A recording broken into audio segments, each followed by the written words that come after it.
হাই ফ্ৰেণ্ডসকল, মই মল্লিকা আপোনালোক সকলোকে মোৰ ইউটিউব চেনেললৈ স্বাগতম জনাইছোঁ। এয়া দেখিছেনে, ড্ৰেছ দেখিছে আৰু বেকগ্ৰাউণ্ডটো চেঞ্জ দেখিছেনে। মই আহিছোঁ ভণ্টিৰ ঘৰত। তাই যিহেতু নগাঁৱলৈ বিয়া হৈছে, তাই যে ৰিচিপশ্যন ডে হয়, আহিছিলোঁ, ভাবিলোঁ এইটো মেমৰি হিচাপে ইউটিউবতে ৰাখি থওঁ আৰু মই এটা ভিডিঅ' আৰম্ভ কৰি দিলোঁ। আশা কৰোঁ আপোনালোকে এই ভিডিঅ'টো চাই ভাল পাব আৰু বেকগ্ৰাউণ্ডটো চাওক কিমান সুন্দৰকৈ সজাই থৈছে।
এয়া চাওক ভণ্টি আৰু মোৰ ছোৱালীৰ সৈতে ফটো। এয়া চাওক মোৰ ভণ্টি ননদৰ ছোৱালী হয়, তাই কিমান সুন্দৰকৈ নাচিছে, গান লগাই দিছে ইফালে, তাৰপিছত তাই নাচিছে। মই ভাবিলোঁ ইয়াৰো অকণমান আপোনালোকৰ কাৰণে ৰাখি দিওঁ।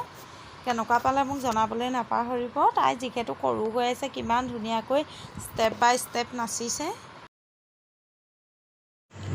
এয়া চাওক কইনা ৰুমত সোমালোঁ।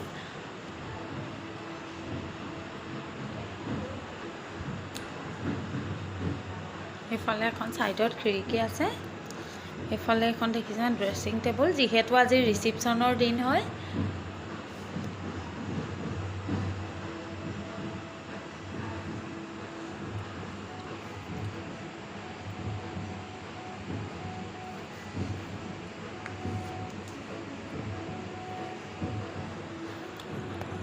এইখন কইনাৰ বেড হয়।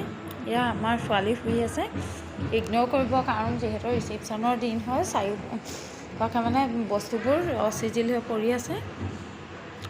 ইফালে দেখিছে এইটো চাওক কিমান ধুনীয়া ডিজাইন হয়।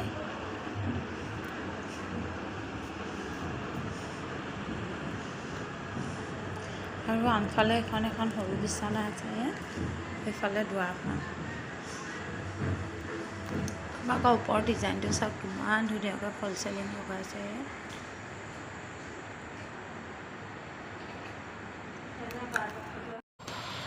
এইখন বিয়া কাৰ জানেনে? এইখন হৈছে মোৰ নিজৰ ভণ্টি, মোৰ তলৰজনী ভণ্টি। তাই নগাঁৱত বিয়া হৈছে আৰু যিহেতু ৰিচিপশ্যনত আহিছিলোঁ, ভাবিলোঁ ভিডিঅ' এটা বনাওঁ।